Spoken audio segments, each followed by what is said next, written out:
নমস্কার, আমরা ত্রিধারা। আজ তোমাদের সাথে একটা ছোট্ট ভ্লগের মাধ্যমে আমাদের যে দুর্গাপুজোর অনুষ্ঠানের আগে যে রিহার্সালের একটা প্রস্তুতি থাকে সেটা একটু ভাগ করে নিই।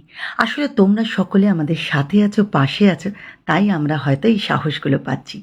আরেকটা কথা বলি, এবার দুর্গাপুজোয় আমরা কলকাতার বাইরে থাকছি। কোথায় থাকছি, কবে, কোন জায়গায় তোমাদেরকে অবশ্যই জানাবো। তার আগে একটু রিহার্সালের প্রস্তুতিটা ভাগ করে নিই।